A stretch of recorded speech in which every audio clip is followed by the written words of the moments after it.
Good afternoon and welcome to the UK column viewers. Now, this afternoon I have an edition of my Gutsy Women series, and I'm really pleased to have a lady called Erin joining me today. And Erin has a YouTube channel. She's been putting out some really interesting information. The channel is called Far From Eden. And Erin, welcome to the UK column. Thank you. Thank you for having me. Now, you're in the United States. Are you able to give us a rough idea where you are in the United States? Because that's always interesting for the UK audience. I am in the southern United States. So I think that you guys are probably aware of like southern rather than Midwest or, Yeah. the West Coast, the southern United States. Yeah. Okay, that's fine. Well, I hope you're in the southern part of the US that's got some decent weather because relations that we've got in relations we've got in the States send us regular texts and WhatsApps and Telegram, and it always blue sky. And sometimes I am a bit jealous about that.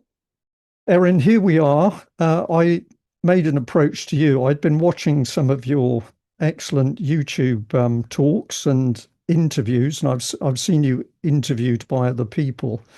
And it for me it was fascinating because for about 4 months, maybe 6 months, I've been drawn towards the subject of women in society and things not perhaps going as well as they should do.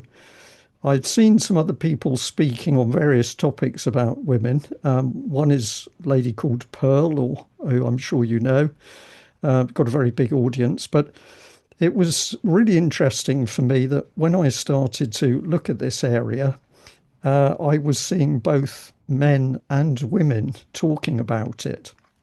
So I'll say that although some of the channels discuss what we're about to discuss in different styles, and some of them are harder than others, I thought it was very encouraging that when we looked across social media on YouTube, there were both men and women, women and men talking about this subject. And one evening when I was looking at a couple of the streams, your channel came up and I watched the first of your talks, and that got me very interested. And eventually I got to the point where I thought really like to interview this lady because you are clearly in a difficult field. You're talking some very tough things to a very big audience, which is essentially women in the United States and worldwide. And this takes some courage and some guts. And I think Erin is a good candidate for my Gutsy Women series. So thank you very much for responding and joining me. Now, you've we had a very brief chat before we started this uh, recorded interview, and I wonder whether I can just ask you a little bit about yourself, only as much as you care to choose. But you are talking essentially about women in society, and you're putting feminism on trial. When did when did you start getting interested in this subject and deciding you wanted to presumably research it more? It's uh it's a little uncomfortable, not for me to share, but I think for people to hear how it really got started. And it was really the catalyst was when my mother passed away. I was very close with her. I lived with her, having multiple sclerosis. She helped me take care of me, etc. And then she passed away at the end of 2015. And I had to, make do for myself, etc. But also my brain started to see things differently. For example, I started to see my childhood through a different lens. And her passing on, I still love her very much, but her passing on helped me see her in a different lens.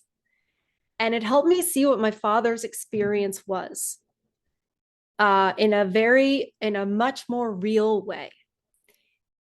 And the opening of your eyes, like that moment, everybody has that moment where the veil is lifted. And that was really the beginning of it.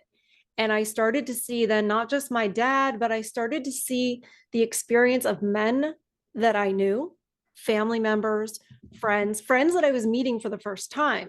And they were sharing their experiences of what it was like to be married, what it was like after they got divorced, um, how low they got. And I got very, very interested in it. And I recognized also what that feminism had been a great big lie, that to go out and prioritize yourself and go and get a job and all that, and you can do anything a man can do, that was all basically a lie. And so I wanted to get to the bottom of that. And I was angry that, it's sort of feminism had lied to me about what the man's experience was, because supposedly it's so easy for a man, life is so easy for a man, they get to do all these things and they don't have the trials and tribulations that we have as women. And I found it to be the exact opposite. So it was sort of like a wave that hit me in those first couple of years about 10 years ago. And it just hasn't stopped. And the discovery hasn't stopped. And it's become a message that I feel is my responsibility to share. I want to wake women up who were kind of asleep mentally as I was, for their own sakes, because I love women, not because I hate them.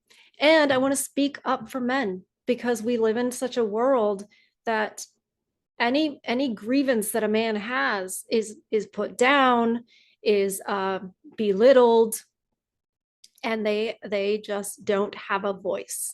So that's kind of how it got started in the first few years, and then eventually had to make a YouTube channel. Yeah, and a very, very good YouTube channel it Thank is. you. Thank you. When you realized something was wrong, Mm. and you say it was a lie, Yeah. where did you go looking for information that helped teach you and perhaps reinforce the idea that it was a lie? My own experiences and my own eyeballs, literally. Like, I didn't go to research or papers or experts, because those are all the same people who lied to me.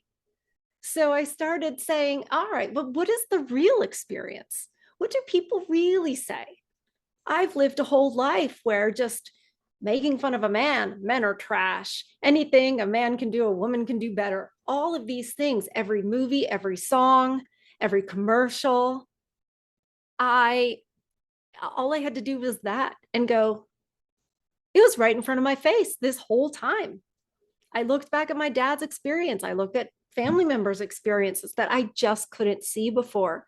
And I looked at all the lies that women in my life had basically propagated, like, oh, you should never depend on a man. He's probably going to leave you. He might start abusing you. And I'm like, that's not the nature of most men. So for the most part, it was myself and my own uh, reflection. And then I, when I started my YouTube channel, I didn't even watch YouTube. I wasn't even aware of the other channels in the very beginning. I wasn't. And then I finally started in the first year or so of being on YouTube myself, watching other content creators like myself.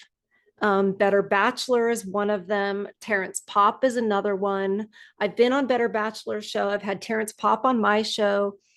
And those names were given to me by men in my life that I had started actually listening to. It's amazing what a woman can learn when she starts actually listening to men. This is so fascinating for me because I'll say gently, I'm a lot older than you. And so I've got my particular life experiences. You are the age that you are, plus you're a woman, and you are you are talking about suddenly coming into the realization that things that you were told and believed about being a woman and a woman's role were not correct.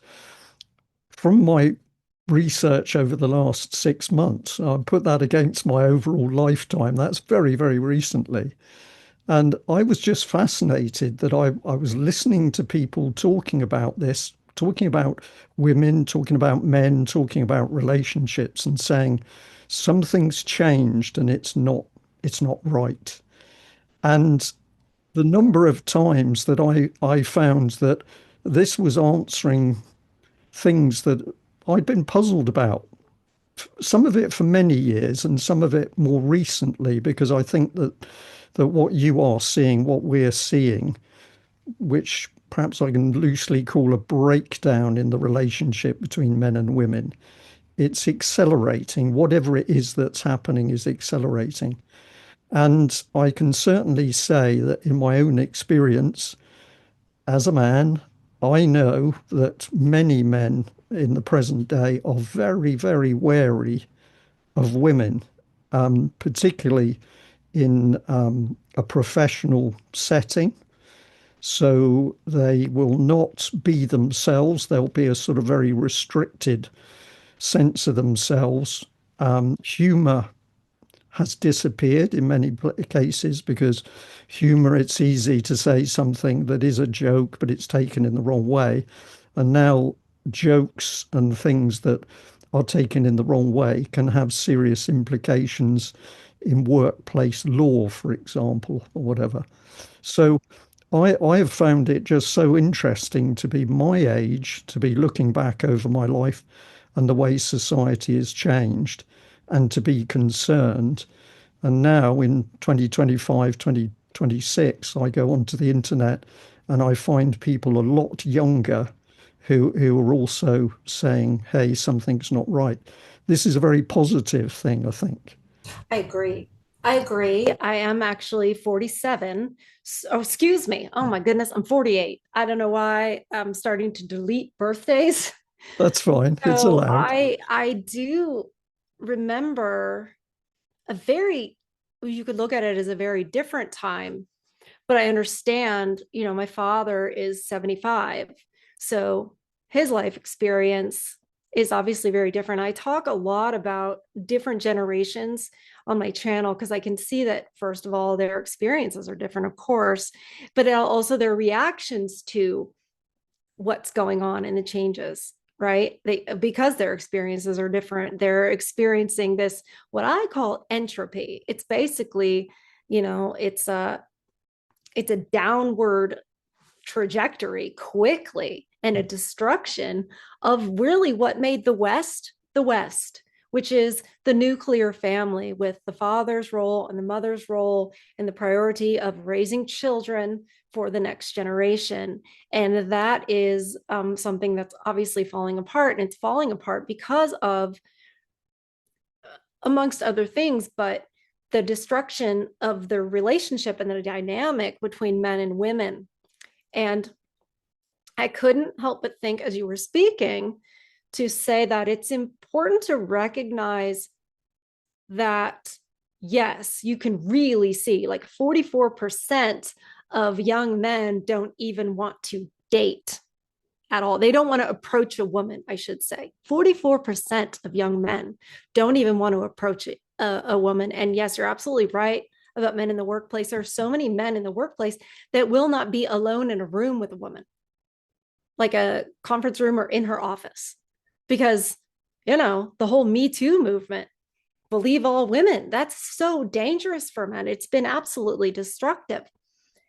But this all is a symptom of a cancer that has been growing for quite a while, very much like a stage 4 cancer. You finally get a symptom like stage 4 lung cancer, colon cancer, whatever. Those are good examples of you're finally getting a symptom. But at that point, you're like, oh gosh, we are so far gone. But I did a study on my channel studying a book called The Decline of the American Male. It was written in the 1950s, and it was talking about the decline of the American male then. And it was making the case that this is the beginning of sort of corporate America, where the man goes and works for this corporation, this company, and in a way he completely loses his identity, his own thoughts, because now he has to sort of go along to get along in this corporation. Meanwhile, wife is at home demanding things like dishwashers and a nicer place, and the whole keeping up with the Joneses began then, at least here in America. And let me know if any of these phrases don't compute across the pond. But it was like keeping up with neighbors. Oh, look, she's got this. I need to have that. So the woman was cracking the whip on the man. You need this promotion. We need to move here, et cetera, et cetera. And she was the one at home all the time, meaning he was gone. And for many of us, we'll say, well, of course, that's just how it works. He has a job. But it really wasn't that long ago in the course of human history when you didn't have like jobs.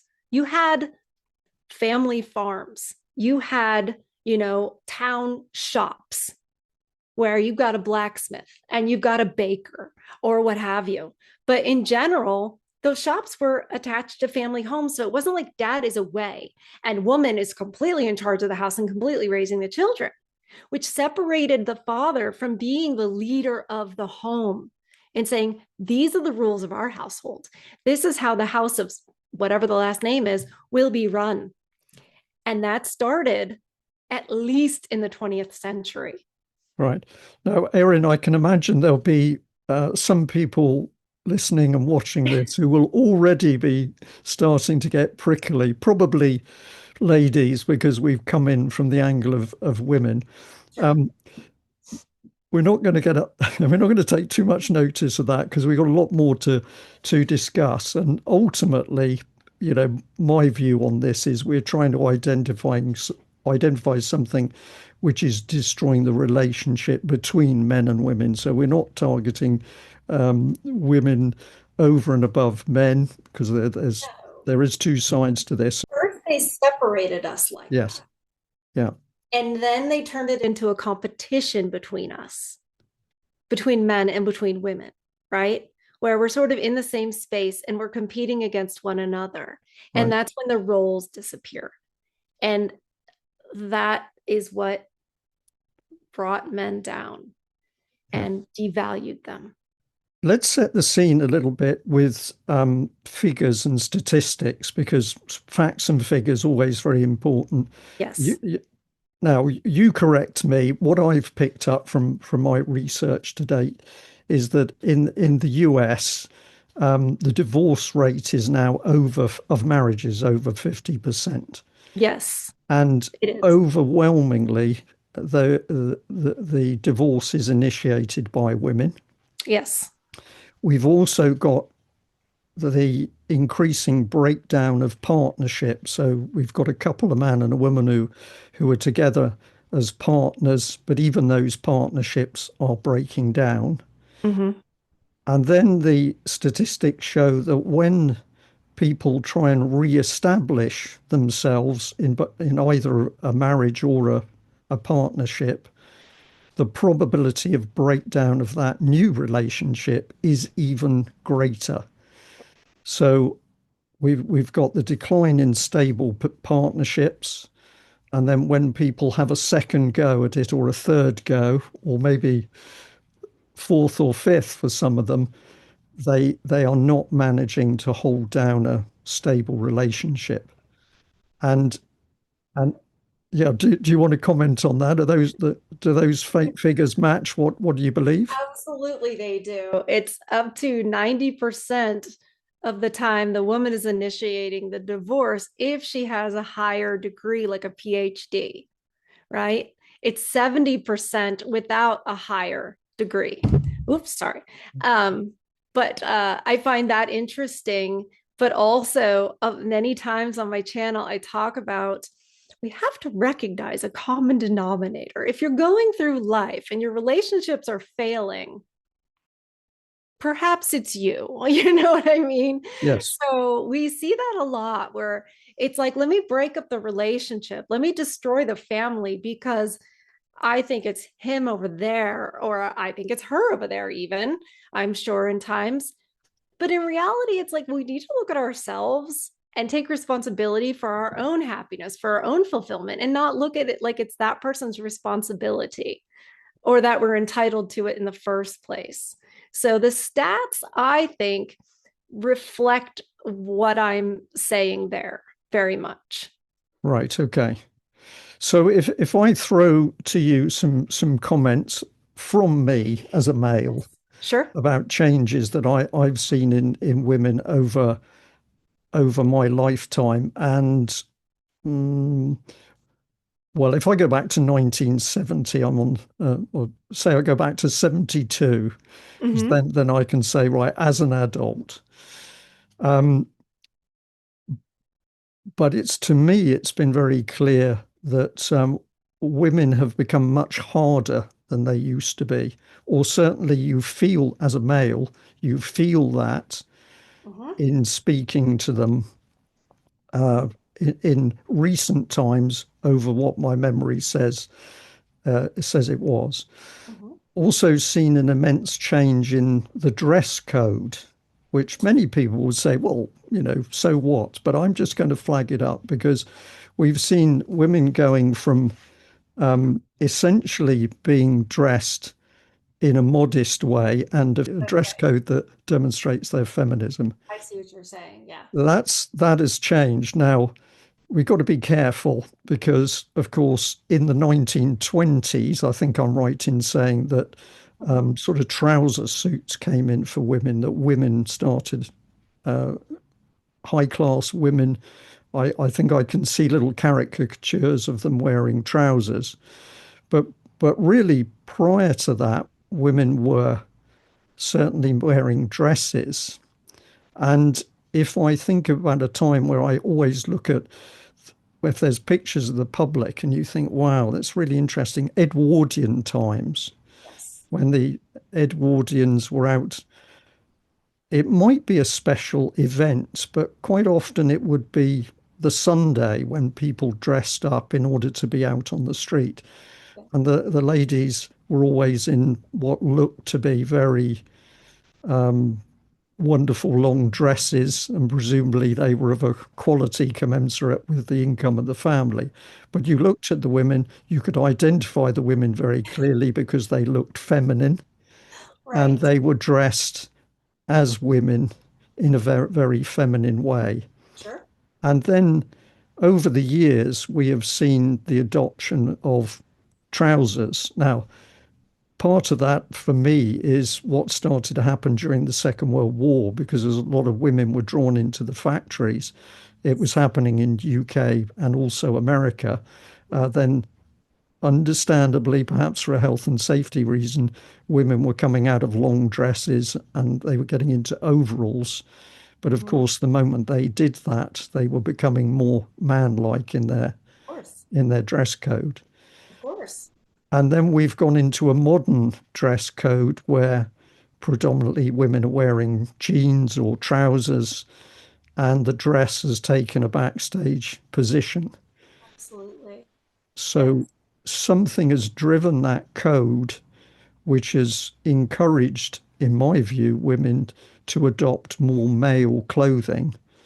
Mm-hmm. And that's something that's happened alongside the push to say, well, to be a mother is not that's not a sort of life ambition. You're much better off getting that degree and going into the company and becoming the Right. chief executive and wearing the power suit. Right. Absolutely. Absolutely. And didn't Queen Elizabeth herself work as a mechanic during World War II and have the dress, the like mechanic wear, right? I think there was a picture taken, which yes, which showed her in a, Right. yeah. I looked at that and I said, well, there's some propaganda for you. I really think that we have, this is something that opened my eyes as well. And this is related to what you just said. when I was in college, because I did go for a bit, I took a film class, just sort of like, well, you need an elective. So that sounds interesting. And one of the things that they showed us, because we were looking at early film, was Russian propaganda films. Like, oh, look at this propaganda, et cetera, et cetera. And I thought, wow, that's awful. I can't believe the people didn't realize this was propaganda. Thank goodness we don't have that.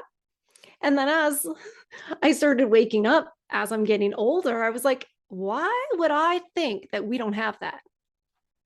Why would I think that, oh, well, we're America, we're the West, we don't do that, we're better than that? And I thought, no, we absolutely do that. We're just better at it. It's called movies and entertainment and Hollywood and, looking at People magazine and the stars and Queen Elizabeth with her I'm a mechanic and our famous sign, you can do it, that Rosie the Riveter, right? And it turns out, and I can't remember the stat, I wish I could, but it's a low percentage, lower than a lot of people would think, of women that actually did go into the workforce for World War II, at least in the United States. We are meant to believe here in the United States that, oh my goodness, so many women went out into the workforce, and that's just not true. There were plenty of older men that didn't get drafted, that we're still working in the workforce. And there's tons of jobs that women can't even do because we don't have the physical strength. But the propaganda is that, oh yeah, we went out and we won. We are just as important as at winning the war as the men. And that's just not true. Interesting, you said that you can remember some, I would call propaganda of women in the 20s with like trousers on. Here in the States, the propaganda from the 20s for us is the flappers wearing the shorter skirts, listening to jazz. And that was exciting. And you could even see in the show Downton Abbey, which I believe was mostly in the Yes, Edwardian time, when yes. the original.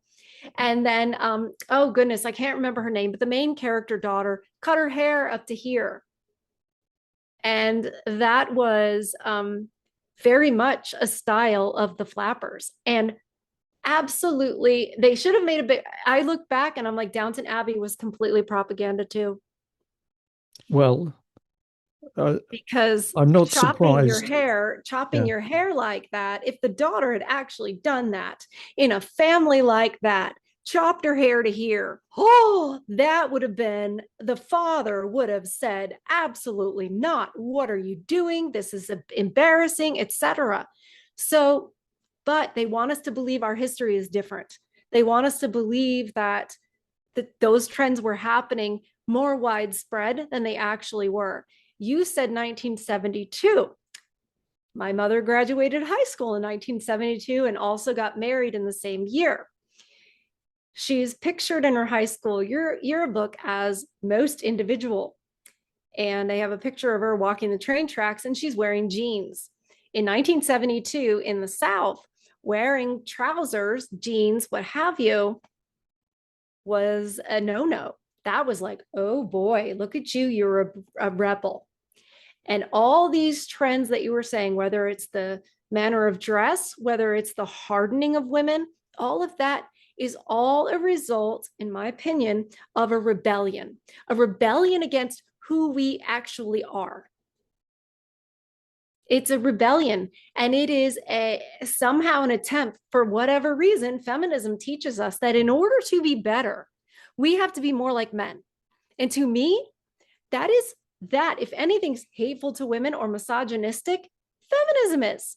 Because it says, in order to be a better woman, you have to actually be more like a man.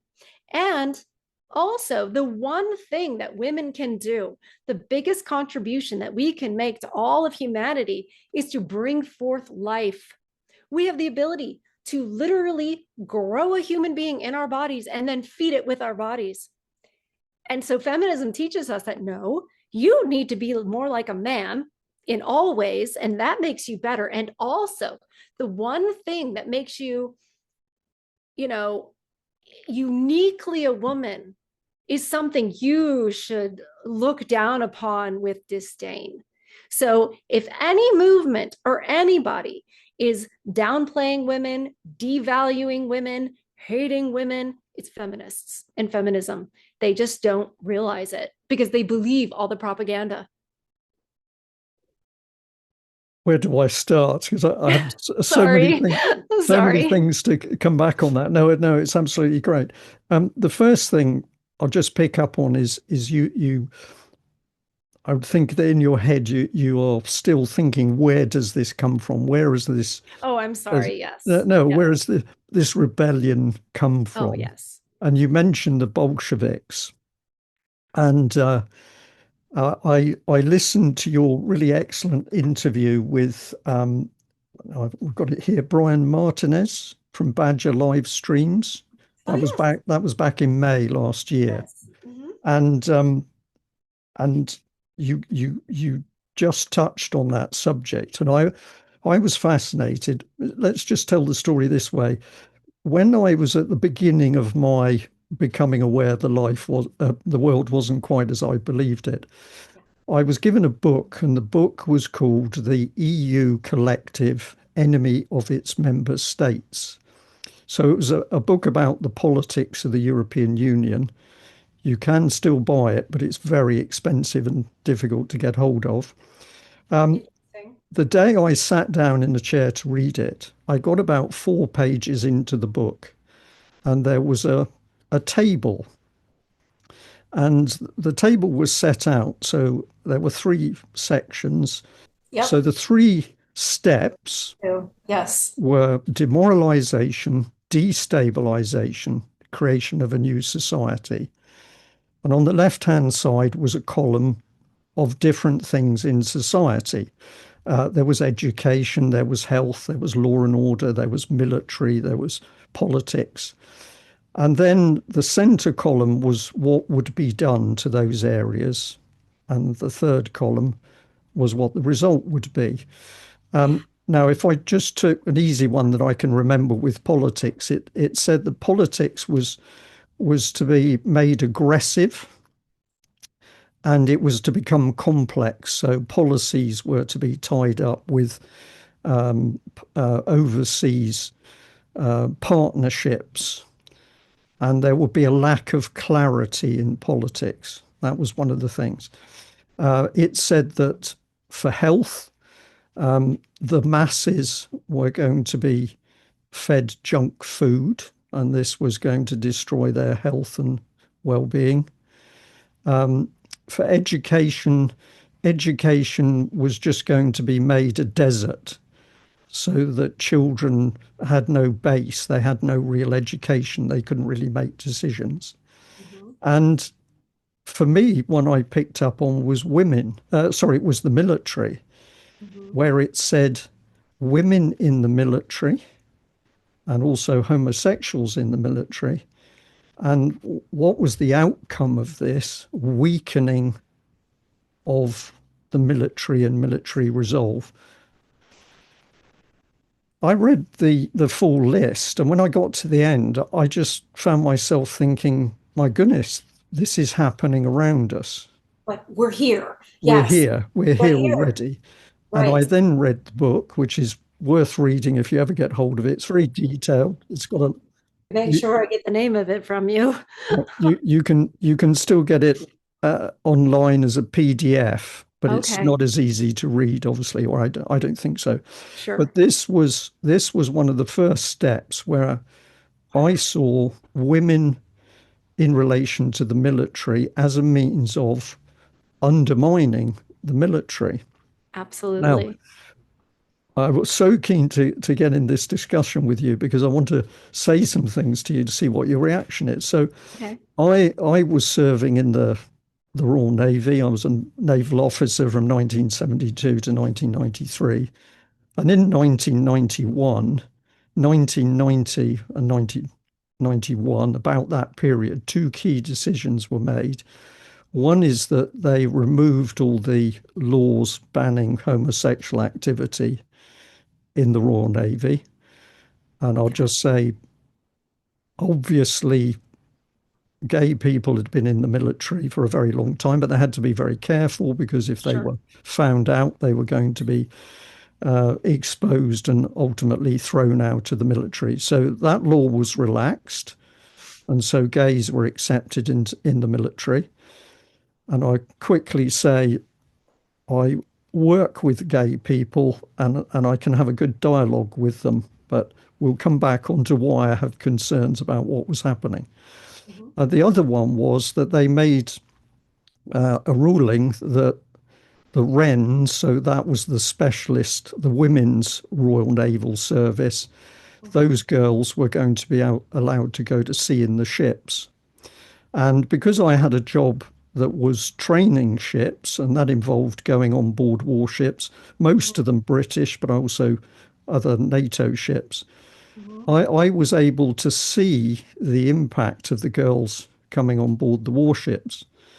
We were Mhm. told that this was going to be a good thing because it was factually true that the average academic qualification of the girls was higher than the intake for the males. And so one of the things that was said quite often was, oh, well, the girls are going to help bring up the standard on board because of their intellect and their education. However, what I witnessed was the complete opposite.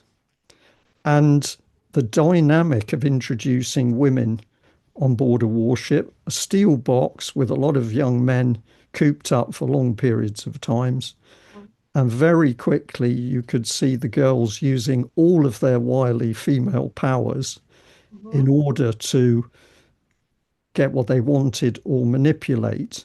Mhm. And part of that was me seeing what I'd last witnessed at school, which was, of course, the girls tended to go for the older boys. So the girl in one year group would, in my experience, focus on the boys a year above them. So those boys, presumably more mature Mhm. and more attractive to the girls. And transposed into a military scenario, this meant that the girls went up a rank or two ranks. And therefore, you had relationships quickly starting, which absolutely destroyed the rank structure and the basic system of Sure. discipline. Sure. And that was also coupled with the fact that despite the fact there was a no touch rule, very quickly sexual relationships formed. And in some cases, those relationships were conducted on board the ships themselves. Of course. And Yeah. that then led to many, many exposure articles coming into the British press where captains had had inappropriate relationships with female junior sailors, Mhm. or it had been a cross rank. But nevertheless, what you saw was that the stability of an all male military service had been absolutely fragmented by the introduction of the females. Yep. And the other story I want to say to you is on one occasion I was on board one of our aircraft carriers Mhm. and I was going from a particular part of the ship up to the bridge, which involves going up a very long staircase. Mhm. Uh, I'll call it a spiral staircase because it was sort of moving around. Mhm. As I was coming up the steps, there were three, possibly four female ratings Mhm. about half a flight in front of me, and they were talking. And what I heard them discussing was how many men they had had during the recent run ashore. And one girl was particularly pleased with herself because she said she had had she had had four men in one evening. That was that one night. That was her special night. And the implication to me from the conversation was that that was a good night. There'd been other men in other nights.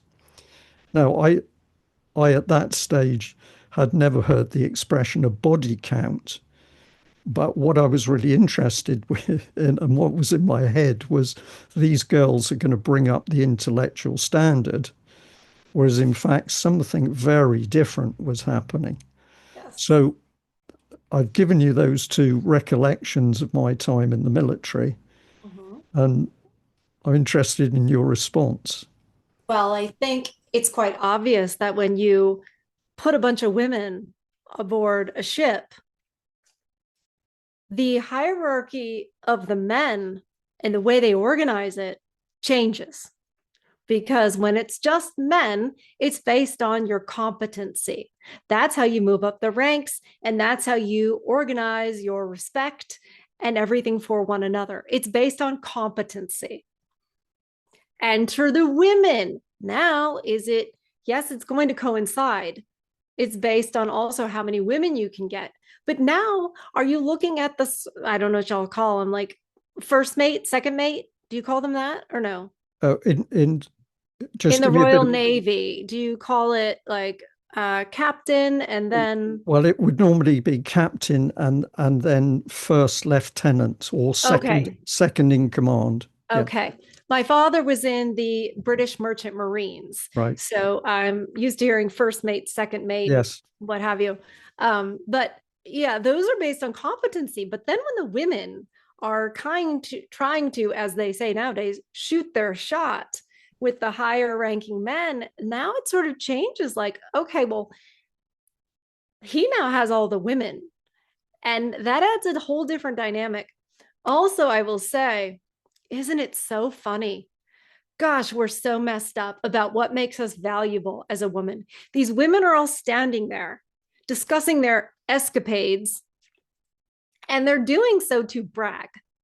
They are trying to establish their hierarchy. That's what you witnessed, is women trying to establish their hierarchy by basically, well, I slept with this guy and this guy and this guy. I bet that's better than the guys you can get. Because even to this day, women are just now learning that, not to be crude, but men will sleep with whoever. Do you know what I mean? They're not going to be picky, not like women are. So women will say, well, I have this body count. And the reason they'll say it sort of proudly, at least a couple of years ago, is because they think that makes them more valuable because they can have this conquest. They are adopting a sort of James Bond mentality of, look at all the women, he's a ladies man, etc., as if that makes a person more valuable. And the thing is that if you ever would like to be a wife, if you ever want to be actually chosen by a man for more than a night, those things do not make you more valuable at all. You've already devalued yourself by spreading yourself out. Yes. And now, you know, well, a lot of men have, say, if we're comparing it to, I don't know, an article of clothing like shoes, a lot of men have tried you out. Well, I will say to the ladies, what pair of shoes would you like? Do you go to a used shoes store, or do you like shoes that are brand new on the shelf? And every woman would say to you, oh, ew, I don't want some Mm. shoes that like 5, 10, 1,000 people have worn. Well, of course, duh, it makes them less valuable. They're going to have more scuffs and what have you because of the trauma. And I bet you that those women who said those things, whoever their future husbands were, did not know that that was how they were.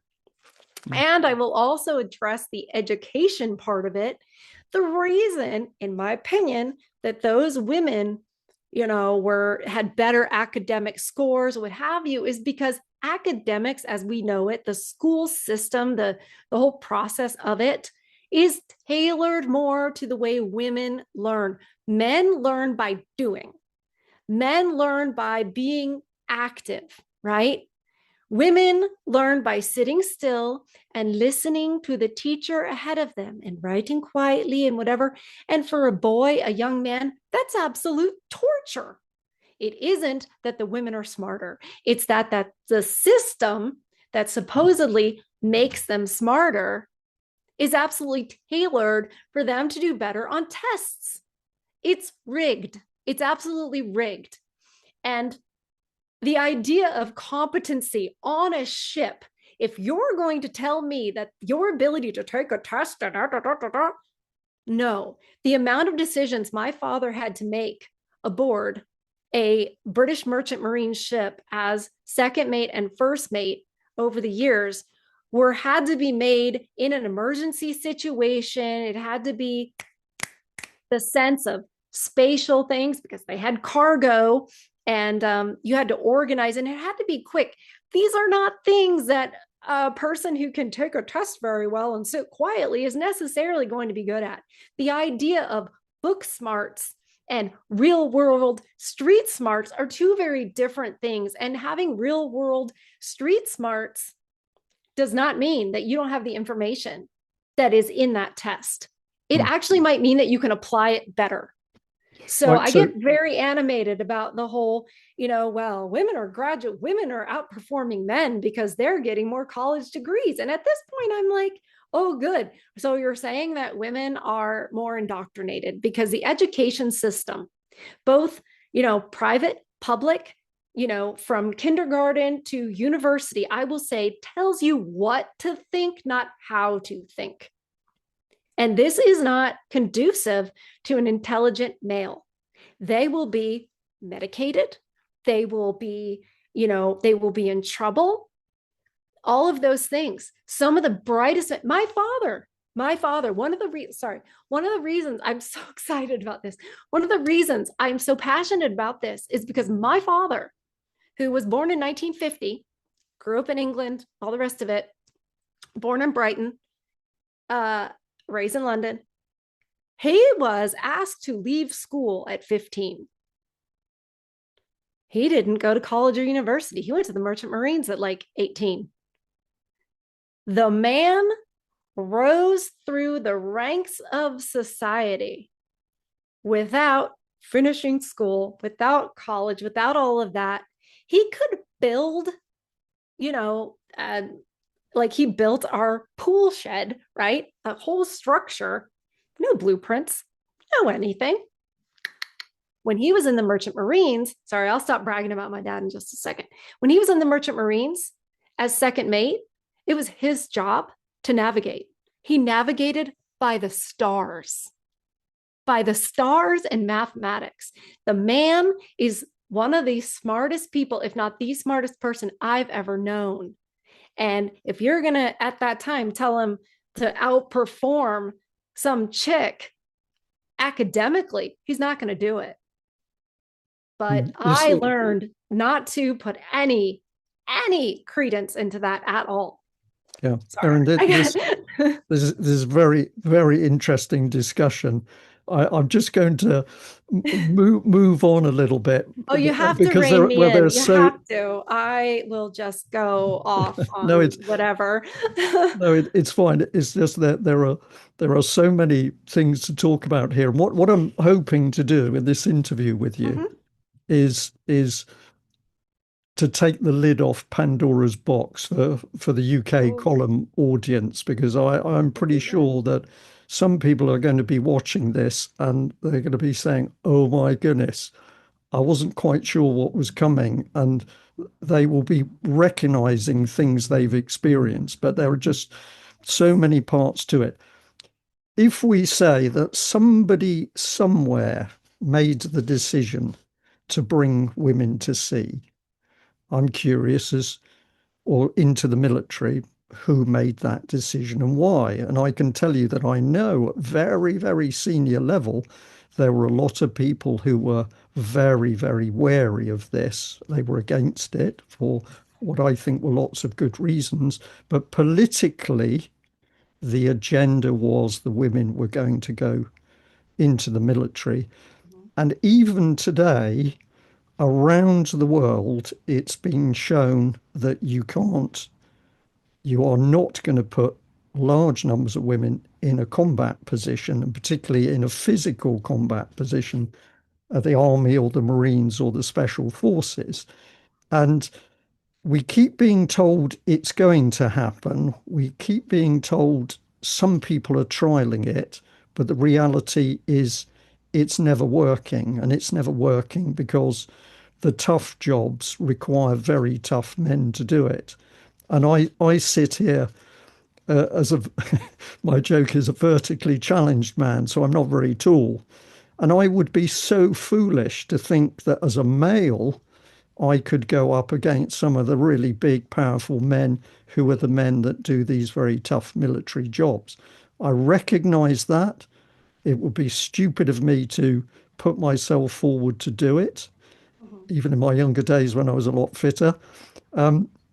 However, we're being told that women can have these roles. So if the decision was made politically Mhm. and common sense across a wide spectrum of people said that this is a really bad decision, we've got a malicious political policy being enforced in order to destroy the capability not only of the military in UK, but Western NATO US military. So Yep. somewhere, somebody's got an agenda where they're enforcing policies to destroy the military.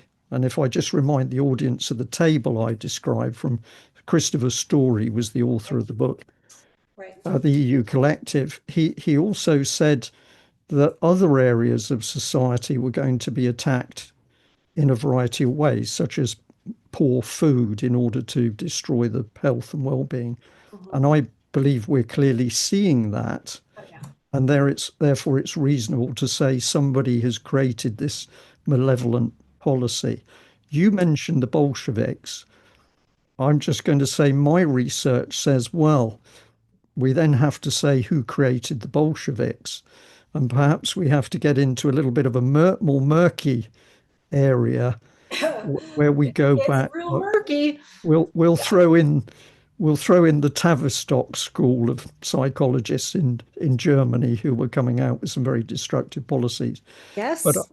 perhaps we can just get the audience to reflect on if nasty things are happening and the breakdown of relationships between men and women has got to be short of attacking children. The breakdown of relationships between men and women has got to be, in my mind, one of the most vicious attacks going.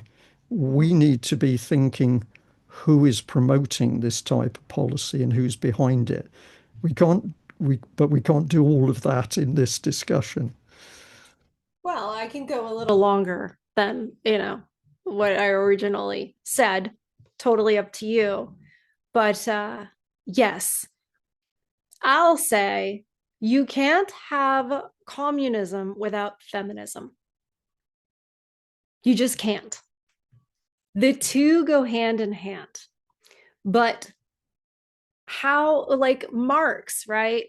Uh, he the idea of communism, as far as published or what have you, was 1848, I believe, right? And we didn't have actual communism, as far as I know, until about 1918, around then, with the Bolsheviks in Russia. So why there was such a long time there? Why couldn't that ever happen? Well, feminism started to be even a worldwide movement. The United States, the females got the vote in 1920. I think that they got it earlier in the UK, maybe 1918, 1919. So it's interesting. But the first thing the Bolsheviks did, one of the very first things they did, was take the authority away from the church and give it to the state. For example, no fault divorce. Many people don't realize that when you move, the idea of marriage from being governed by a church to the state, which most people don't even realize that the state governing marriage is pretty much a brand new thing. And Russia, the Bolsheviks were like, yes, of course, this is what we need. And one of the first things they instituted was no fault divorce. Interesting that that would be such a priority, but they did that to destabilize the family. When you destabilize the family, who's in charge when you don't have a leader of a family and you break it up? Well, the state, of course. The whole idea of breaking apart the family, and I just talked about this on Circle of White Light Radio out of Ireland 2 days ago. The reason they want to destabilize the family is because it gives more power to the state. And the reason they wanted to give the women the vote, and in that matter, universal suffrage, was because then you have people like women, like people who do not excuse me for the car outside. You have people who do not contribute, sort of the dregs of society, if you will, making decisions. There's a reason why in China everyone is required to vote. Then, well, then the state goes, well, everyone's voted, and they cater to the least common denominator. They cater to the people who vote based on their emotions, based on some emotional reaction. Hence, you have Barack Obama with the yes, we can. Yes, we can what? I didn't know. I voted for the man twice. I look back and it's like, oh, he made me feel hopeful. That's not a reason. But they did that to harness everything and move it to the left, no matter what happens. And I think people are waking up to this, no matter if in the States it's a Democrat or Republican, or in the UK it's whatever, the Conservative Party versus Labor Party, nothing really changes. They'll throw you a bone. The conservative will get in there and say, oh, well, look at this. Look what we're, but what have we conserved? We've conserved nothing. It's all been taken away. Ronald Reagan, hailed as like a great conservative president in the United States, when he was governor of California in 1969, instituted no fault divorce. That was the first time that law was introduced in the United States, and it was by Ronald Reagan. He also did, and why? Because it caters to the female vote. Because you can say, oh my goodness, you have to be able to get out of these abusive relationships without bringing proof. I mean, you're just being abused or whatever. So it caters to the females. The other thing that caters to the females is, oh, we have to let the immigrants in. What are we going to do? Oh, those poor people. Look, we have whatever. And Ronald Reagan in California, he basically said all these illegal immigrants that were in California, millions, said, okay, guess what? You're no longer illegal. In fact, you're citizens and you can vote. Well, that caters to them. And it's no different than when immigration came and people were coming in through Ellis Island and politicians started catering to the Irish or the Italians or whatever, except now we're catering to people from completely different cultures than what makes up the West. And the reason is because of politicians catering to women and their feelings and this toxic empathy. And that is pervasive. That is why. That is one reason. And there you go. It's power to the state. It's power to the state to do that. And what does the state want to do? Globalize everything, which is what you were getting at. Globalize everything. And that's why when you look at this, when you look back at COVID, you go, isn't it weird that the whole world was participating in this? Like, you think we have this government and that, and I'm really getting into conspiracy theory territory, but if you open your eyes and you actually look at it, you go, it's weird that we have all these different countries supposedly, but we're Same not policy. really. It's Yeah. really like the same people are pulling like, who the heck elected the World Economic Forum? Okay. Nobody. Erin, absolutely brilliant, because this is a key area. Yes, if we got policies, the same policies occurring at the same time, even in different countries spread across the world, then it's obvious that somewhere in a warm, comfortable room, we've got Right. people making the policy. Yes. And it's also easy to see now that women are in the ascendancy in many, many powerful political positions and corporate positions. Um, it's been really noticeable over the last, say, 10 years, Yes. women coming into very powerful political positions. Ursula von der Leyen, for example, in the European Union. But we've also got prime ministers of European companies. We've also now got many defence ministers who are females. And I find this very, very interesting, because I'm maybe one day in my life I will meet one of these women. But to date, I've never met a woman who got particularly excited about matters pertaining to defence or ships or tanks or Yeah. aircraft. Yeah. It's sort of not their scene, and yet standing very impeccably with the men, usually in a trouser suit, are these now very powerful women who are appearing in these very, very powerful positions. But it's not only politics, because they're cropping up in a lot of the powerful non-government organizations, and they're certainly popping up in the very, very powerful global corporates. So it's very interesting to see that the recruitment base of women has increased. Some of that's got to be due to what the law is telling companies to do. But I listened to a lady called Helen Andrews. Oh, yes. Do Love you, her. I she did was a show on her. right. Oh, the great Overcoming, feminization. overcoming the feminization of culture. Yes. And what she was saying is pay attention to this. But and again, you tell me if I'm wrong on this, but I think she said that in America, you'd now got a majority of women in law as a profession, an Yes. overwhelming majority of women as veterinarians. For Yes. okay, you could say, well, that's just animals, but nevertheless, it's there, and judges. And Yes. so she, as a woman, is particularly flagging up that we're seeing a major change in society and culture, Mm-hmm. not for the better, as a result of women increasingly coming into these very powerful positions. Right. Think of this whole place. The West is the ship, is the metal box where the men are organized, they're in their hierarchy, they're defending the ship, they're, making sure the ship functions right. If you take that microcosm, look at it as a microcosm of the world, and then you add the women to the group of men that stabilized the West, that built the West and stabilized it, and now you've got the women sort of put in those positions, it corrupts everything. And I love that you said that, well, women aren't interested in like ships and defense and etc. Exactly. We're interested in power. That's what we're interested in.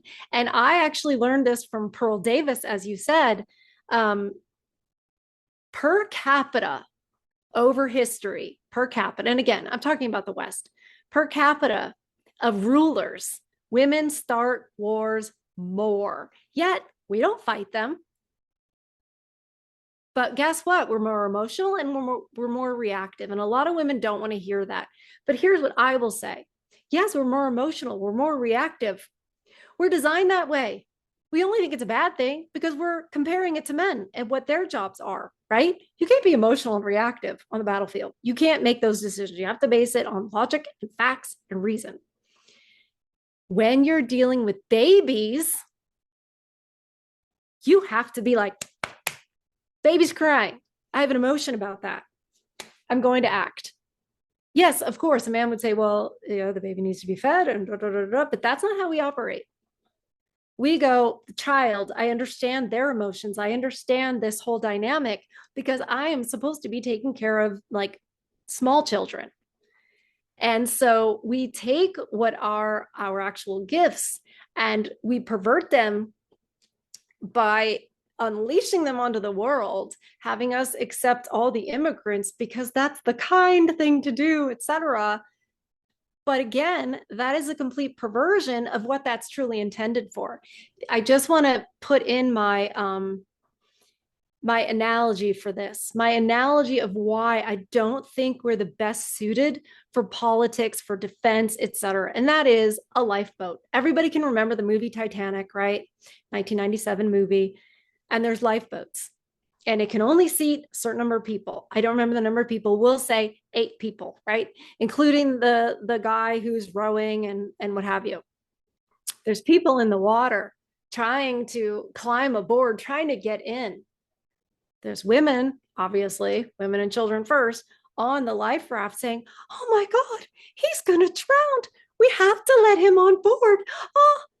Meanwhile, the guy who's rowing the boat takes his oar, smacks the dude on the head who's trying to climb in. And the women go, oh, how could you do such a thing? Well, if that guy climbs up into the life raft, we're all going to die. If I make sure he can't do that, then those of us here will live. And I think that is a microcosm of what is going on in the West as a whole. Immigrants are flooding in, and whatever you may feel of, oh, they're looking for a better life or they're actually good people, doesn't matter. Doesn't matter how good the person is who's trying to claw their way onto the life raft. It can only seat so many people. You can't let them aboard. But the women don't understand that because of toxic empathy. And that's how we vote. That's how we act when we are outside of our family, great, extended family and small community. We do not need to take that and those skills and project them politically across the world. Then you'll have Angela Merkel. Let's just let everyone in. Yes, another very interesting lady.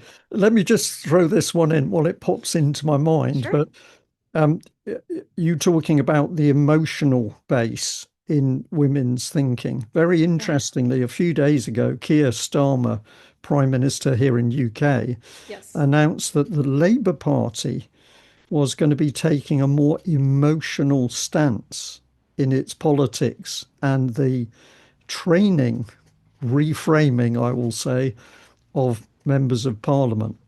There was going to be special education and training systems set up inside the Labour Party in order to give a more emotional flavour to their politics and allow their own MPs to engage better with their communities. And the emotion, the word emotion, emotional, perhaps only occurred, 3 or 4 times in the article, but to me, it jumped out of the page Oh, yeah. because I thought, this is more of the destruction of a stable, organized society. Erin, just because I suspect we've now done enough to really fire up some people listening to Yeah. uh, this chat, can we just talk about men? Because Sure. Oh, I'm to, sorry. to me, it's also clear that men, well, not only are men under attack, but we've seen a big change in boys and men in my lifetime. There's no question of this. And of course, the easy thing for me to talk about is the feminization of men. Mm-hmm. And that can be as easy as saying, well, just have a look at adverts for clothes for men now. Increasingly, the sort of clothes that are being pushed forward to men are more and more effeminate in the way they look. Also, we've got cosmetic products. Oh, We've yeah. also got men being pushed towards a lot more female, caring, emotional roles. Mm-hmm. And in UK at least, and I think this is really dangerous, it's been announced in the last month that in order to follow the promote the government's latest policy to tackle crime against women, particularly crimes against sexual crimes against women, Mm. boys, teenage boys are now going to get special classes Right. to do with relationships with women.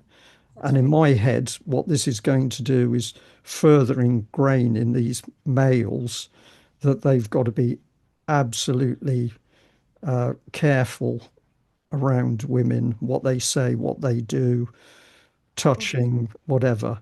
So these young boys are going to take on the burden of crimes against women out in society, and I think this is very very bad.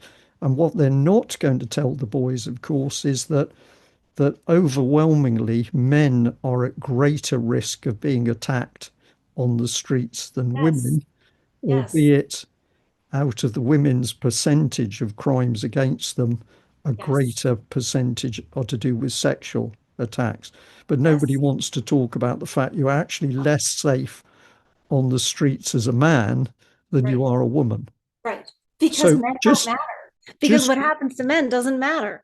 right, but Erin, just talk a little bit about how you have seen men change, because early on in our discussion you just touch on men leading in a family Yes. relationship. And what Right. what do you mean by that, and why are you talking about that?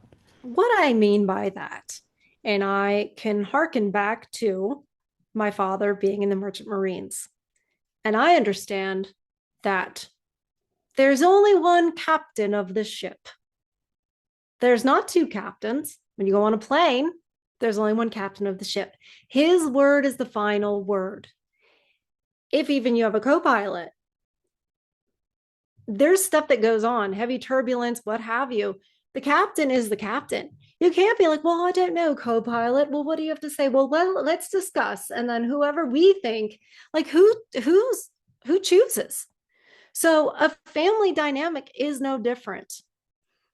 The father should be the one who has the final say about all things for the family. That means, are we going to move?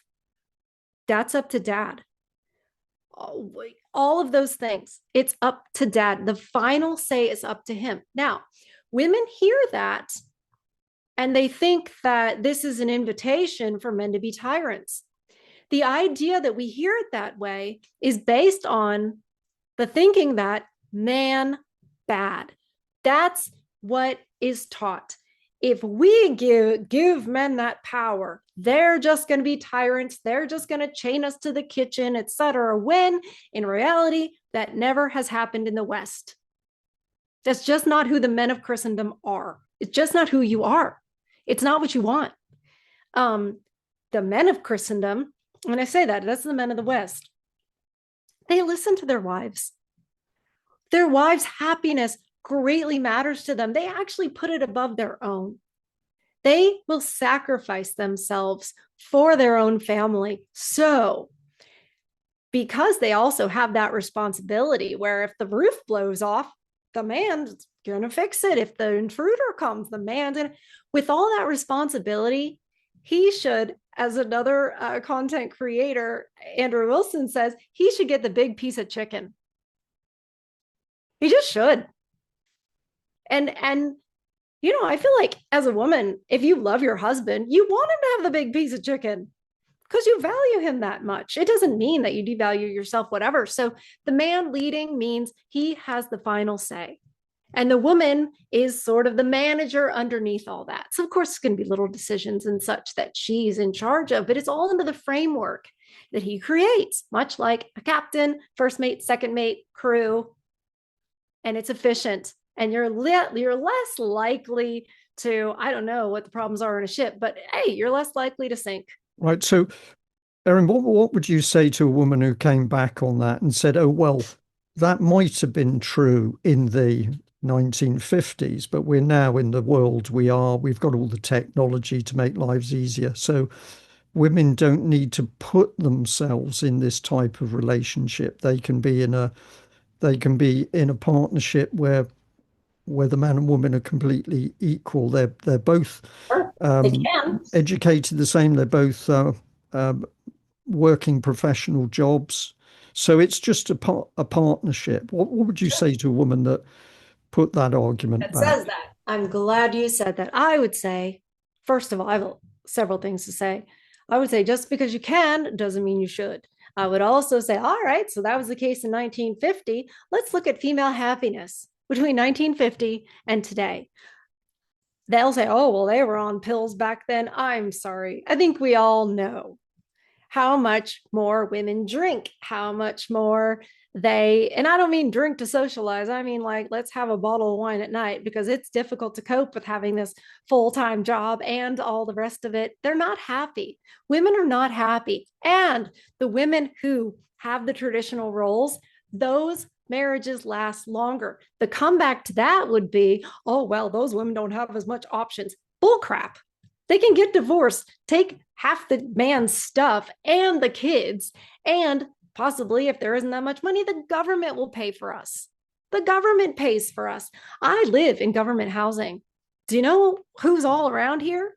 This is basically, it should be called housing for single mothers. You know, you can say, well, we live in these times. And that argument is so empty because it's like, yeah, we live in these times and they're much worse. Perhaps we should look back and say, we made some wrong decisions. They'll say, well, we live in these times. Well, I'm sorry, but right is right and wrong is wrong. And it's still wrong. and it still doesn't work. And you can have all the technology in the world. All that does is make it's fake. It's all fake. None of this is real. It's all propped up. And And, women will think, well, we can do everything a man can do. And you said about back in the military, okay, well, I don't know if you've ever lifted an AK-47, but I have. It is really, really heavy. I've got a strong upper body from working with horses, and I was struggling just to hold it. I cannot imagine running with it and all the ammunition that you'd have to run with and your pack. We can't do that. We can't do these other jobs. So the idea that, oh, well, we can do everything a man can do, most of our jobs are made up. HR, paper pushing. I feel like these jobs were sort of invented so women can say, oh, I'm just as equal and just as equal in education. Well, yeah, the education is suited for us. What does that even mean? It doesn't mean anything anymore. So that's what I would say. uh, thank you for that. Um, I have an each thing American you, mother. So sometimes my American mother comes out, and sometimes my British father is here, and I'm very, sort well, of I'd say mannerly. that I'd say that's a pretty good combination. But Dangerous one. as you were saying that about sort of job titles and things, Yeah. when we were dealing with people in my early military days, and for corporate companies, it was all personnel. You might have a personnel officer. Right. And then that became human resources. I don't know God. whether that expression was used in America. So we went from Yes. personnel to human resources. Yes, we had the same. And Yes. and now I read this last week in the British military, I think it was in the RAF, you have a lady who's in the top position of an air station, and Mm-hmm. her professional career in the military has been as a people officer. Right? So That sounds very 1984, very it like, does, I'm does going to tell you how to be a person and what that means. And you're very naughty. Let me go and tell the boys like they're 5 years old in kindergarten.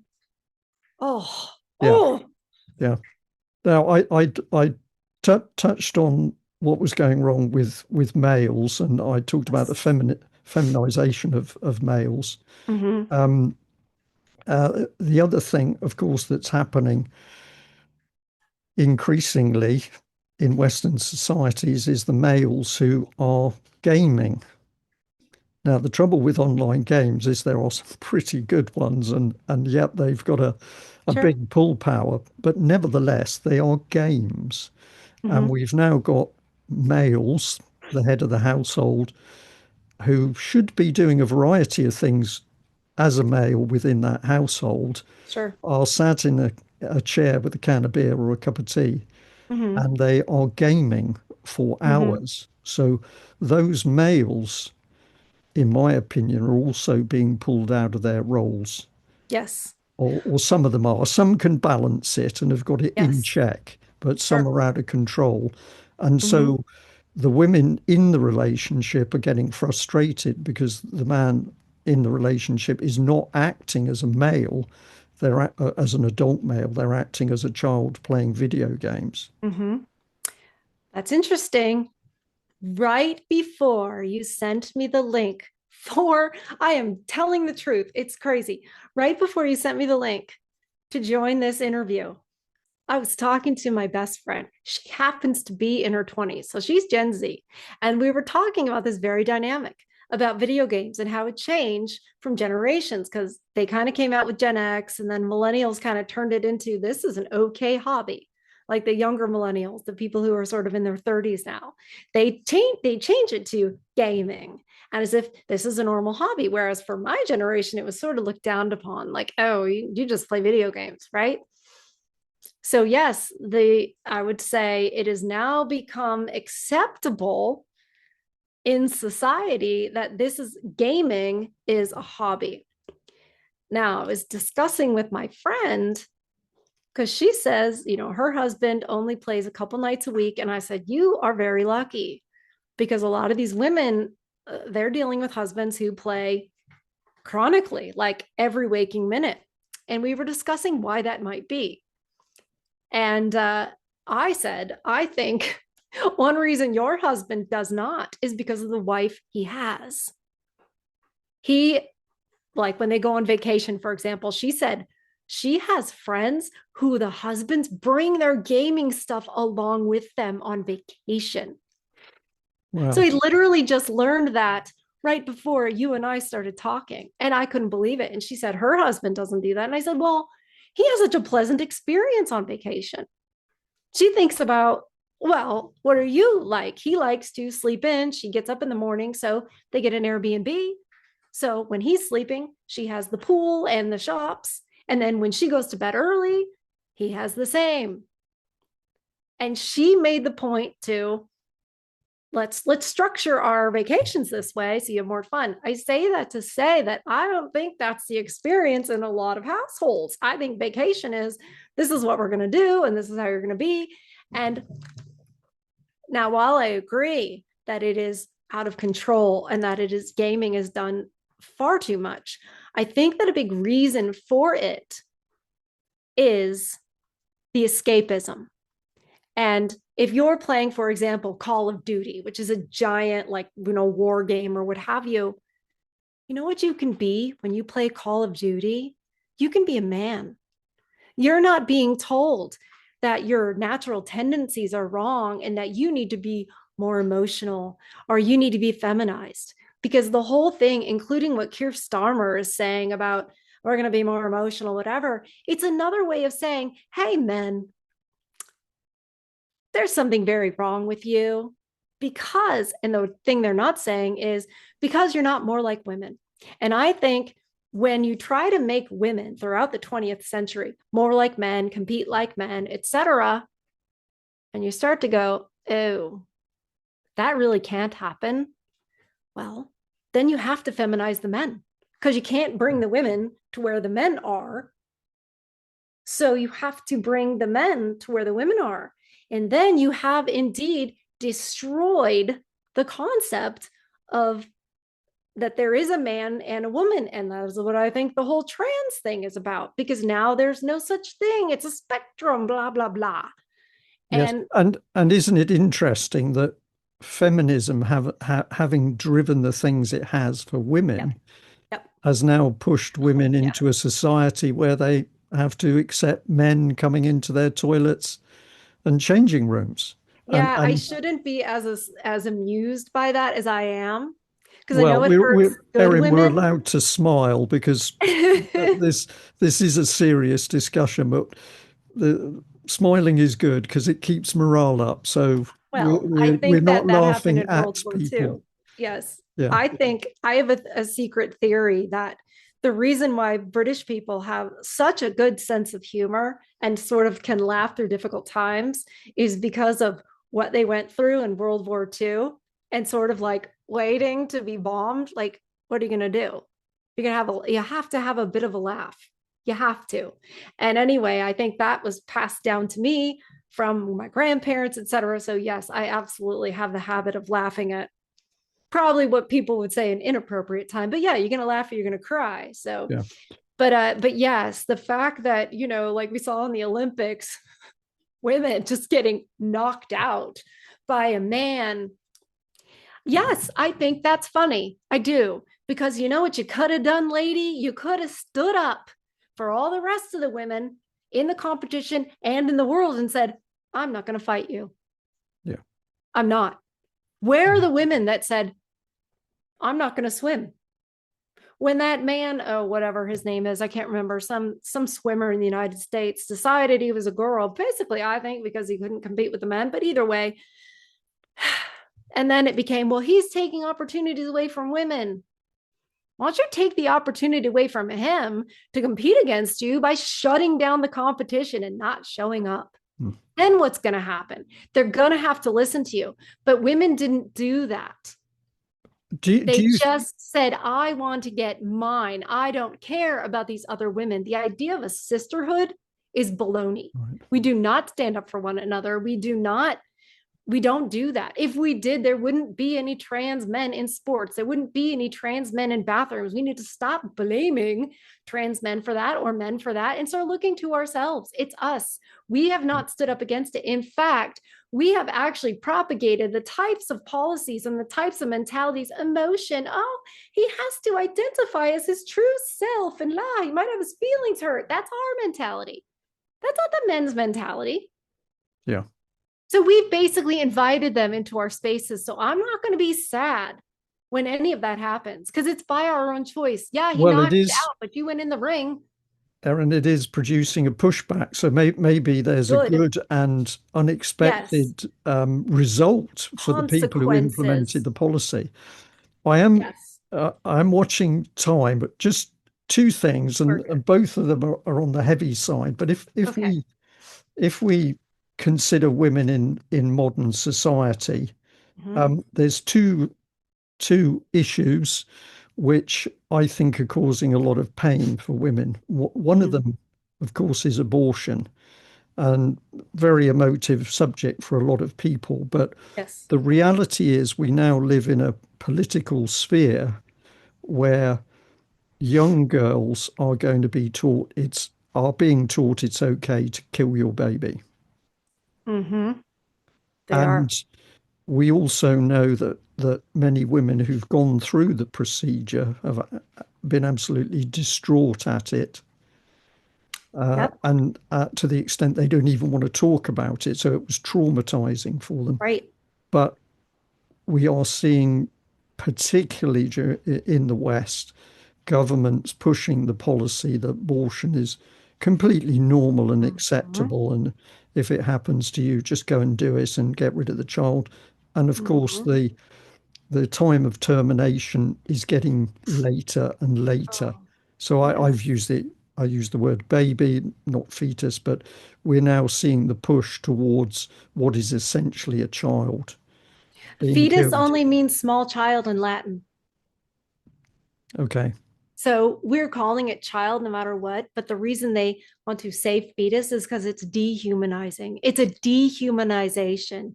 And do you know who likes dehumanization? Communists. Hmm. And it dehumanizes by saying, yeah, this thing isn't a life, it's a clump of cells. Well, we're all clumps of cells. Anyway, it's not a life. Well, we also have the rise of euthanasia. Isn't that funny? Both Yes. at the same time, because you're not a life anymore. You don't matter. Yeah. Who's telling us who doesn't matter and who's disposable? It's coming from the state through propaganda. And not only are women being told that, oh, it's your absolute right, we're being told that it's a duty to Mm. kill our babies. And it's empowering. It's a duty because you wouldn't want to bring the child up in poverty.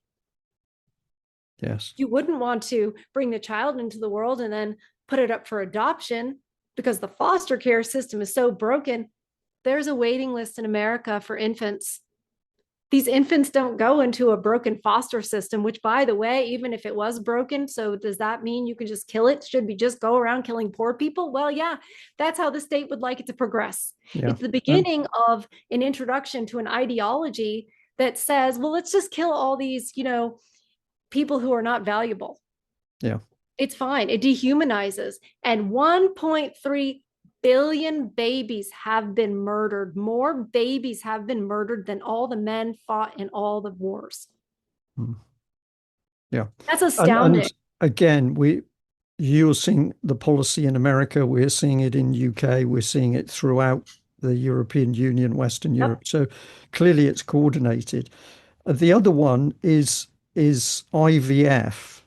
And interestingly, 3 days ago, I think the BBC had a particularly, I'm going to describe it as pernicious article, which was describing a woman who was having her second child by IVF. Mhm. She did not know who the father was. Same father for both babies, but she had no idea who the father was.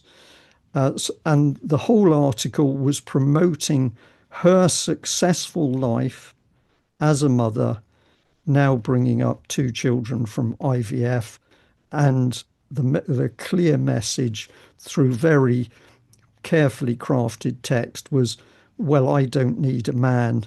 That's right. I, A child I, doesn't need a father. I have, or a father, I have got what I want. So it Right. wasn't even about, I want to bring children into the world. It was simply I. And I read it. I read it three times actually, and I felt that it was a vicious article by the BBC, Mm, clearly trying to say to young girls, well, don't worry about your prime fertile period because you can freeze your eggs, technology will save the day, and you can successfully live as a single mother. right. And that would even be preferable because then you can have everything you want and then you don't have to answer to a man and you don't have to have custody battles because he's out of the picture.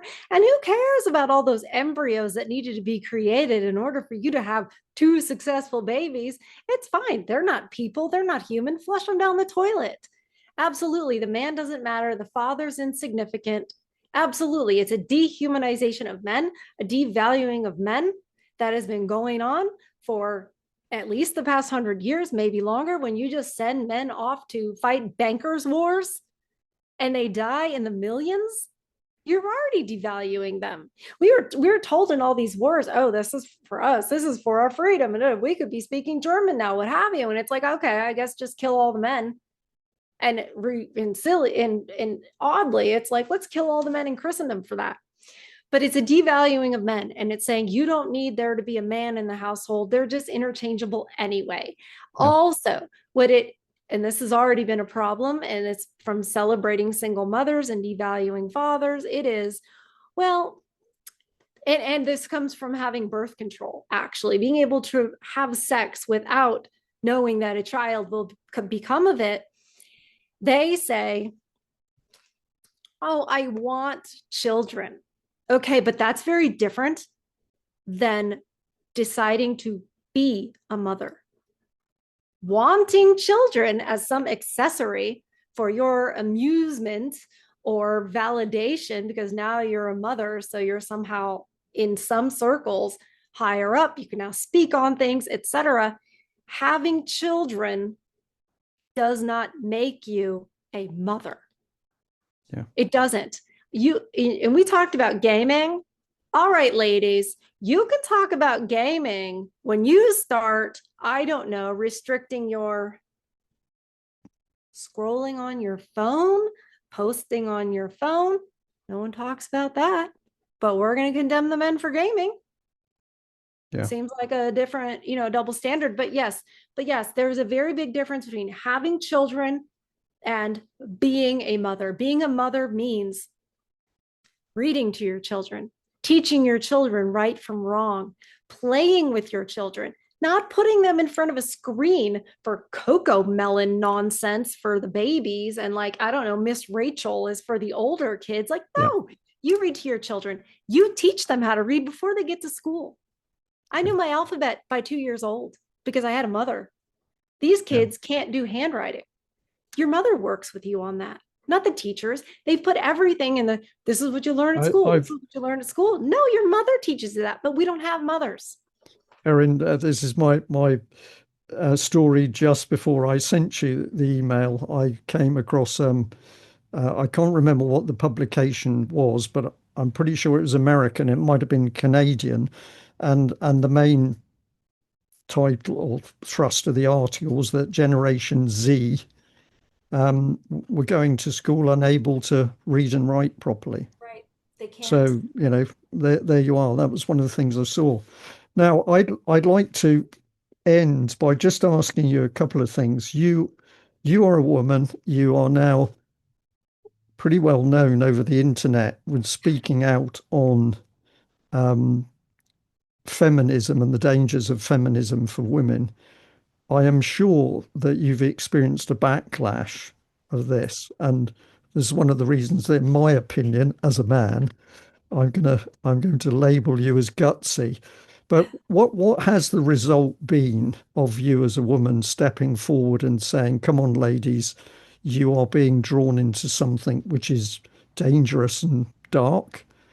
Are you getting people who are having their eyes opened, or is the pushback by the feminist, sort of too powerful? How are you finding things?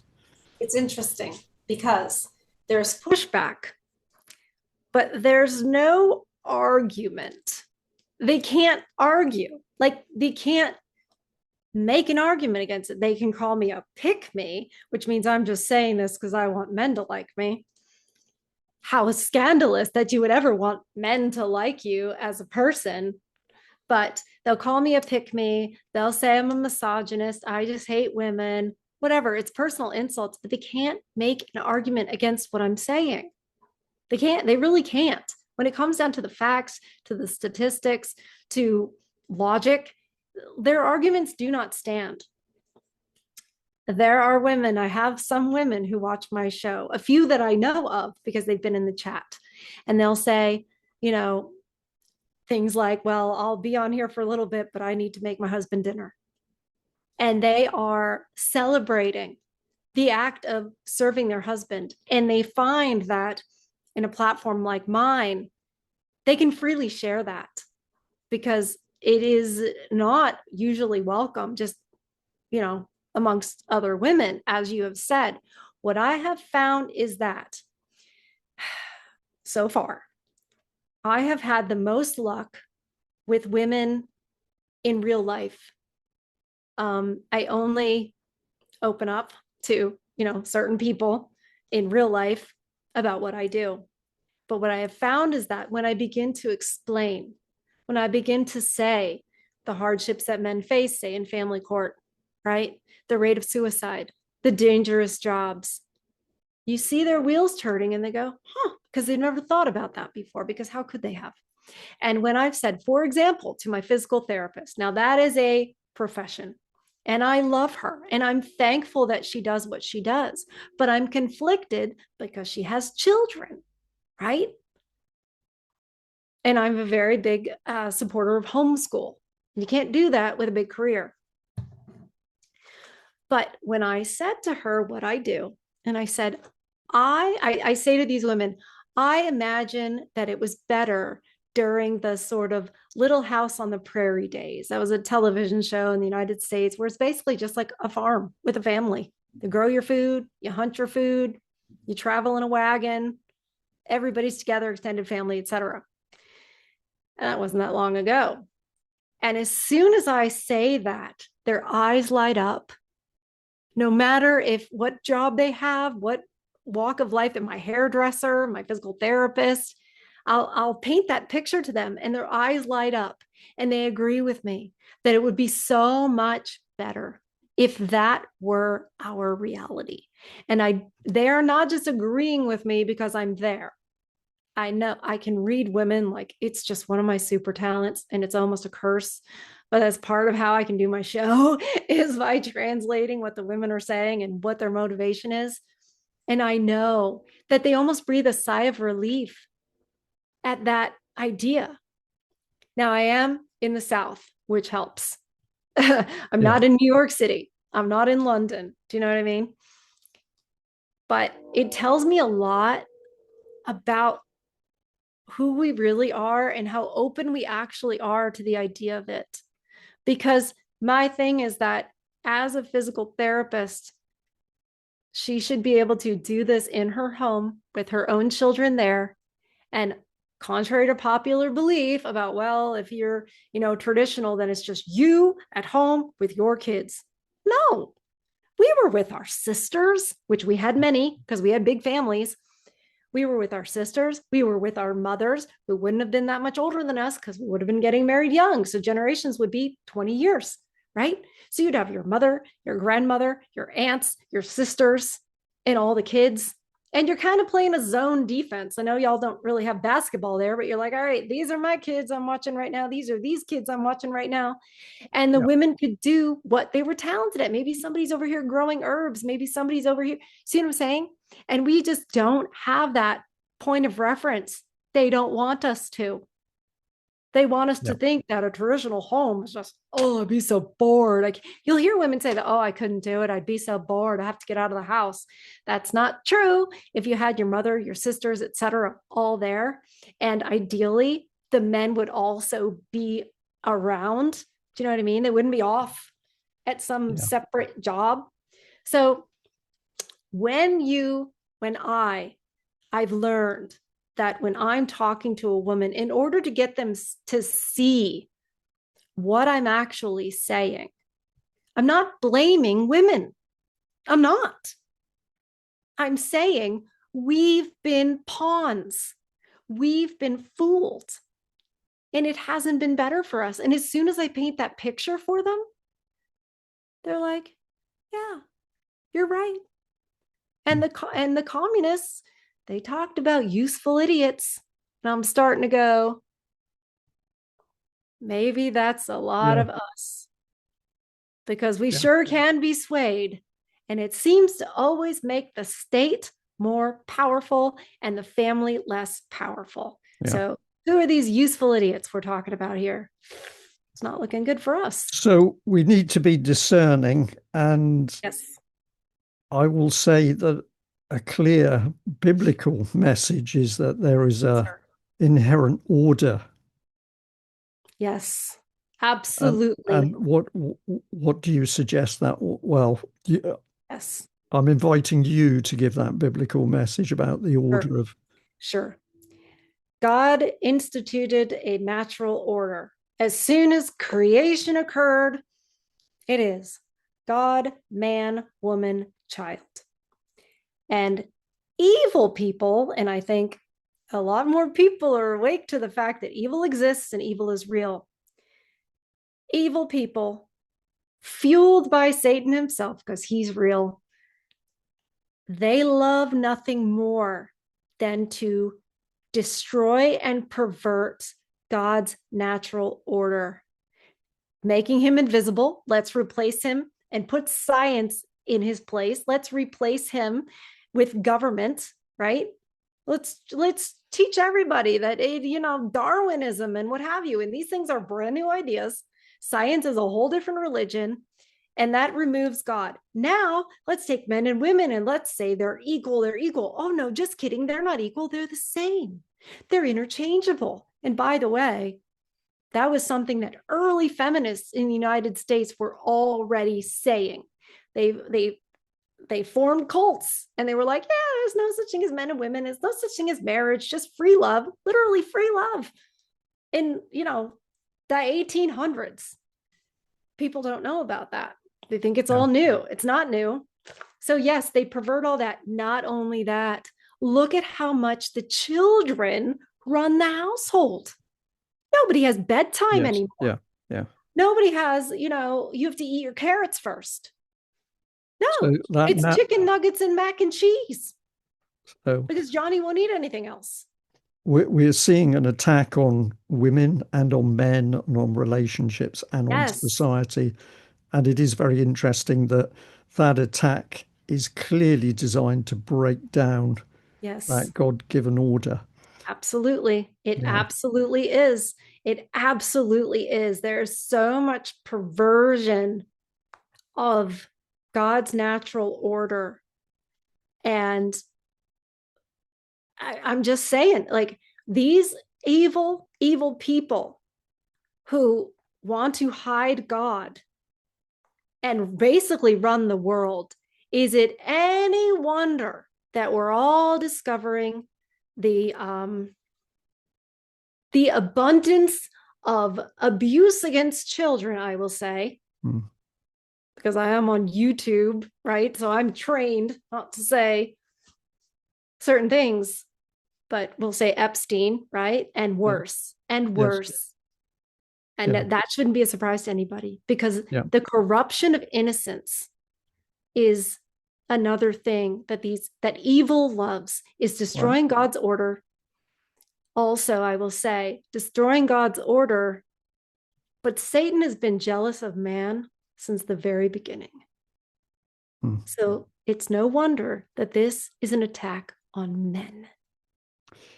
Erin, what a brilliant place to finish. And I always like to add that you can't fight what you can't see and you can't understand. So Yes. if people have come through this and thinking, my goodness, this is very heavy stuff, It yes, is. it is, but you're an adult and you need to know. And if you know what's happening to you and why it's happening and how it's Right. being done, you can actually fight back, not least by the simple action of saying no as often as possible to these Right. policies. But Right. yeah, Erin, absolutely fantastic. A lot more I could ask you and many more rabbit holes we could go down. But I want to say thank you very much for joining me. It's been utterly brilliant. And I do think you're a gutsy woman because, as I have discovered speaking out on the internet, it is amazing what comes back in. Yes, I do get lovely emails from people and very nice letters, but people who don't like what you say are usually pretty tough at saying it. Right. So, But the truth is so powerful. yeah, And when you know you are speaking the truth, that is fuel in and of itself. I don't, I have this whole, I don't know how to call it, but I have this whole fortitude in me because I know I am speaking the truth. yeah, God is truth. And so nothing can come against that. Even if they were to charge my door and say, we're coming to get you and we're going to come arrest you, eh, that's fine. You know, it's fine. You have to be willing to believe in what you say to the point that you would literally die for it. And you have to make that choice long before you ever start speaking. I go by a quote. It was by an early American. I just cannot think of the name, but he said, it might have been Jefferson, whatever anguish of spirit it may cause, I am willing to know the whole truth. And that's a commitment you need to make. And if this conversation is heavy or too much, then you're not there. You're avoiding your anguish of spirit. yeah. And you have to realize that that's a choice that you're making. Brilliant. Erin, thank you very, very much. Great place to end on. Um, I'd say to you, if you fancy having a round two at some stage, leave a little Sure. bit of time. Sure. I'd love to do it. I'll hold this up as a little bit of a teaser because, again, this is some of the research I've got that I decided. I don't know Oh, whether you can yes. see that all on camera, but it's Which got is feminism and oh my which goodness. is Feminism and the Fall of the West, and the author is called Edward Dutton, Dutton. He's let me just, I'll put my glasses down. Let me just get my glasses. He's professor of evolutionary psychology at the Asbiro University in Poland and author of Making Sense of Race. Now, I've had this book for a while, and one of my failings is that I get books, I do start to read them, then another book Do comes in and that I get too. distracted. I do that So too.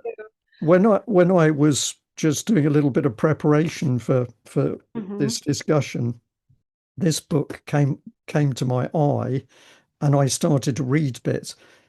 I will read this book again properly because it is fascinating. It's quite challenging in what it's describing, and also you've got to get into why the man is describing these various things.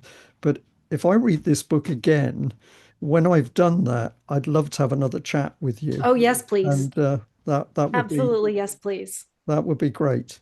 Yes, I have another channel on YouTube called Literary Archaeology, and we dig into old literature and new literature. And I am putting this book on the list immediately. Yes, you can go back, and if you think you know what fairy tales are, and you think you know why they talked about witches, Uh, you probably don't. Right now, This is a I know warning. you've spoken about fairy tales because I've listened to some of that, and I Yes, did find it very, very interesting. I had to But start a whole new channel for it. yeah, no, it's great. And I can easily bring up some other books Oh as yeah. well that you might find of interest. So, Oh, absolutely. We have to do this again. We have to. Erin, absolutely fantastic discussion. Really enjoyed it. I'm so glad I took the initiative of sending you an email, and thank you for joining me.